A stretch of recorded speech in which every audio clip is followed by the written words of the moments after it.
Hi friends, இன்றைக்கி பார்த்தீங்கன்னா ஒரு நான்வெஜ் லஞ்ச் ரெசிபி தாங்க. என்னென்னு பார்த்தீங்கன்னா நெய் சோறும் சிக்கன் கிரேவியும் வந்து பண்ண போகிறோம். ஸோ கேரளாவில் பார்த்தீங்கன்னா சிக்கன் கிரேவி வந்து சிக்கனை வந்து மசாலா போட்டு பொரிச்சுட்டு அப்புறம் செய்வாங்க. நம்ம வந்து நார்மலாக வந்து சிக்கன் கிரேவி வந்து பண்ண போகிறோம். அடுப்பில் ஒரு பாத்திரம் வச்சு அதில் வந்து ஒரு 2 டேபிள் ஸ்பூன் அளவுக்கு நெய் சேர்த்துட்டு முந்திரி பருப்பு கொஞ்சமாக சேர்த்து வறுத்தெடுத்து வச்சுக்கலாம். இது எதுக்குன்னு பார்த்தீங்கன்னா சாப்பாட்டுக்கு தான், நெய் சோறுக்கு போடுறதுக்காக முந்திரி பருப்பு. அடுத்து இதிலே வந்து கிஸ்மிஸ் கொஞ்சம் சேர்த்துக்கோங்க. இந்த நெய் சோறை பொறுத்தளவுக்கு பார்த்தீங்கன்னா இந்த முந்திரி பருப்பு கிஸ்மிஸ் வந்து கேரளாவில் பார்த்தீங்கன்னா அதிகமாக சேர்த்துக்குவாங்க.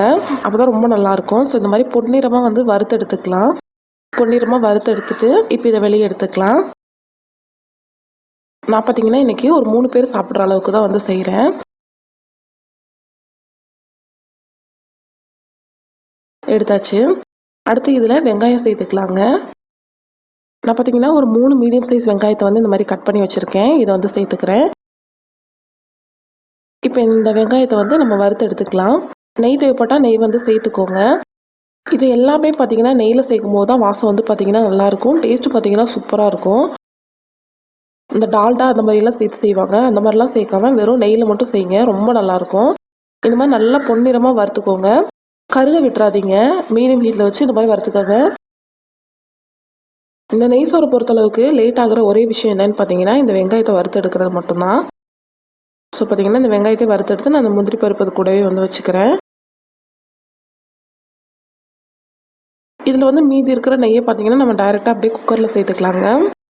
இதோட ப்ரிப்ரேஷன் அவ்வளோதான் முடிஞ்சு. அடுத்து வந்து நம்ம சாப்பாடு வந்து வைக்க போகிறோம்.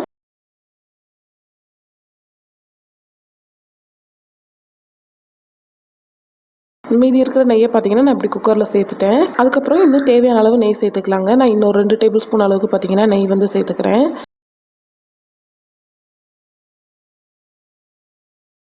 அடுத்து இதில் ஒரு பிரியாணி இலை சேர்த்துக்கலாங்க. 3 கிராம்பு சேர்த்துக்கலாம். 3 ஏலக்காய் வந்து சேர்த்துக்கலாம். பட்டை வந்து ஒரு பெரிய துட்டு பட்டை தான். அது சின்ன சின்னதாக உடஞ்சிருக்கனால அப்படி இருக்குது. இப்போ இதை சேர்த்துட்டு இந்த நெய்யிலே நல்லா மிக்ஸ் பண்ணி விட்டுறலாம். அடுத்து இந்த நெய்யிலே பார்த்தீங்கன்னா டைரெக்டாக இஞ்சி பூண்டு பேஸ்ட் வந்து சேர்த்துக்கலாங்க. ஒரு 1½ ஸ்பூன் அளவுக்கு சேர்த்துக்கலாம். சேர்த்துட்டு இந்த மாதிரி வந்து கலந்து விடுங்க. பச்சை வாசம் போன பின்னாடி இதில் வெங்காயம் வந்து சேர்த்துக்கலாங்க. வெங்காயம் வந்து அதிகமாக சேர்க்கக்கூடாது. நான் பார்த்தீங்கன்னா ஒரு பாதி வெங்காயம் தான் சேர்த்துருக்கேன்.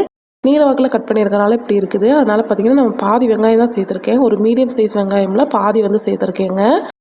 இது வந்து பார்த்தீங்கன்னா 2 டம்ளர் அரிசிக்கு வந்து நான் இந்த அளவுக்கு தான் சேர்த்துருக்கேன்.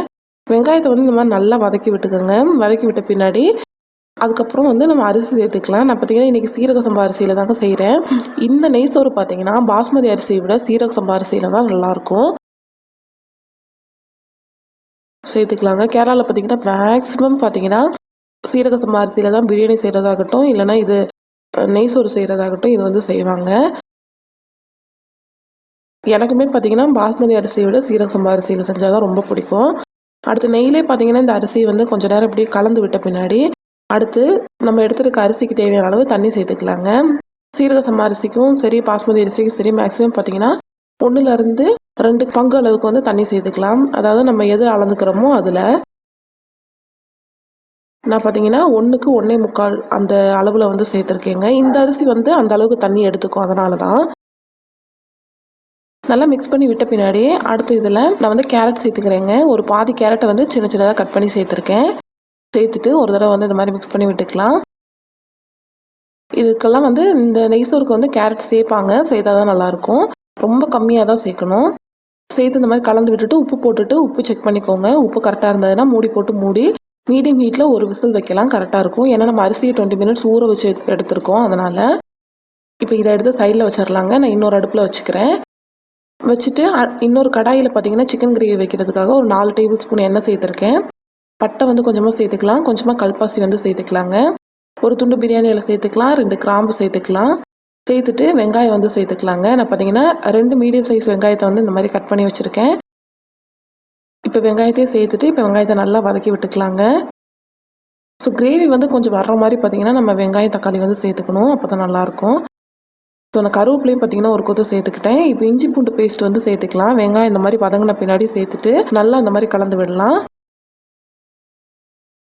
கலந்து விட்ட பின்னாடி அடுத்து வந்து தக்காளி சேர்த்துக்கலாங்க. நான் பார்த்தீங்கன்னா ஒரு பெரிய சைஸ் தக்காளி வந்து இந்த மாதிரி கட் பண்ணி சேர்த்துக்கிறேன். சேர்த்துட்டு இப்போ வந்து நல்லா கலந்து விடலாங்க. தக்காளி வந்து நல்லா மசிஞ்சு வதங்கி வரட்டும். தக்காளி நல்லா வதக்கி விட்டுக்கலாங்க. தக்காளி நல்லா வதங்கின பின்னாடி அடுத்து சிக்கன் வந்து சேர்த்துக்கலாம். நான் பார்த்தீங்கன்னா ஒரு 1 1/4 கிலோ அளவுக்கு வந்து சிக்கன் வந்து சேர்த்துருக்கேன். சேர்த்துட்டு இப்போ இந்த சிக்கனை வந்து நல்லா கலந்து விட்டுக்கலாம். இந்த இஞ்சி பூண்டு பேஸ்ட் வந்து எல்லா பக்கமும் படுற மாதிரி பார்த்தீங்கன்னா நல்லா கலந்து விட்டுக்கலாம். பாருங்க இந்த மாதிரி கலந்து விட்டுட்டு மூடி போட்டு மூடி கொஞ்ச நேரம் வந்து நல்லா வேக விடுங்க. நல்லா வெந்து சிக்கன்ல இருந்து தண்ணி எல்லாம் வெளியே வரட்டும். அப்போ நமக்கு வந்து எந்த அளவுக்கு தண்ணி தேவைப்படுங்கிறத பார்த்து நம்ம தண்ணி வந்து சேர்த்துக்கலாம்.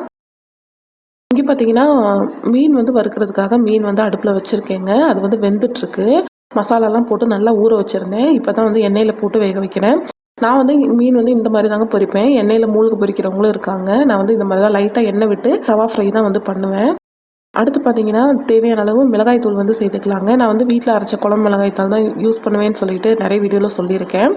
காரம் வந்து கொஞ்சம் சுருக்குன்னு இருக்கணுங்கிறதுக்காக தனி மிளகாய் தூள் பார்த்தீங்கன்னா ஒரு 3/4 ஸ்பூன் அளவுக்கு வந்து சேர்த்துக்கிறேங்க. சேர்த்துட்டு இப்போ வந்து இந்த சிக்கன்லேருந்து வெளியே வந்து அந்த தண்ணியிலே பார்த்தீங்கன்னா நல்லா வந்து கலந்து விடலாங்க. ஒரு 2 நிமிஷம் வந்து பார்த்தீங்கன்னா நல்லா கலந்து விடலாம்.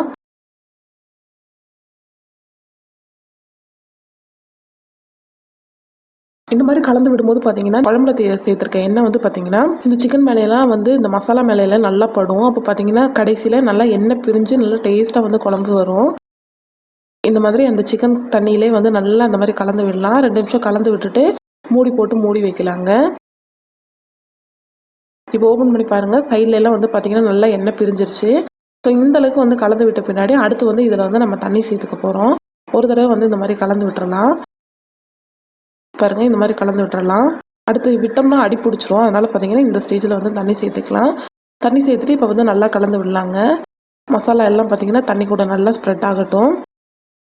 இப்போ இந்த டைமில் பார்த்தீங்கன்னா நம்ம நல்லா கலந்து விட்டுக்கலாம். நல்லா இந்த மாதிரி வந்து பார்த்தீங்கன்னா மிக்ஸ் பண்ணி விட்டுக்கோங்க.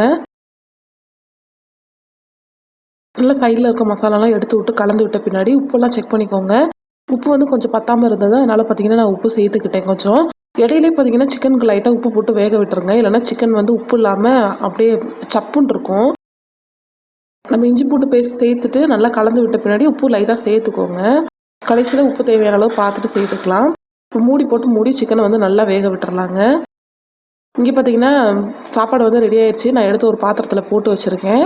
அடுத்து பார்த்தீங்கன்னா அதை வீடியோ எடுக்க முடியல, எடுக்காமல் விட்டுட்டேன். ஸோ அடுத்து வந்து நம்ம வறுத்து எடுத்து வச்சுருந்த முந்திரி பருப்பு, கிஸ்மிஸ் அதெல்லாம் சேர்த்துக்கலாம். சேர்த்துட்டு இப்படி மிக்ஸ் பண்ணி விட்டுட்டேன்.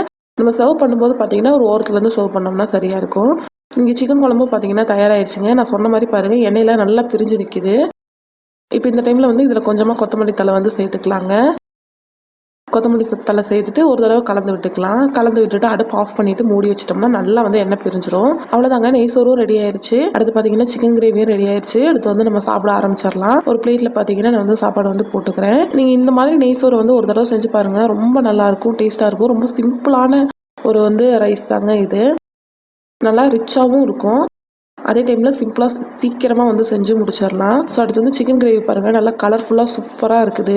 இப்போ இதை வந்து சைடில் வந்து வச்சுக்கிறேன். ஸோ இந்த 2 டம்ளர் ரைஸு, இந்த சிக்கன் இதெல்லாம் பார்த்தீங்கன்னா 3 பேர் வந்து தாராளமாக சாப்பிட்றதுக்கு வந்து கரெக்டாக இருக்குங்க. ஸோ அவ்வளோதான். இந்த சிம்பிளான வீடியோ உங்கள் எல்லாத்துக்கும் பிடிச்சிருக்கும்னு நினைக்கிறேன். இன்னொரு வீடியோவில் பார்க்கலாம். Bye friends.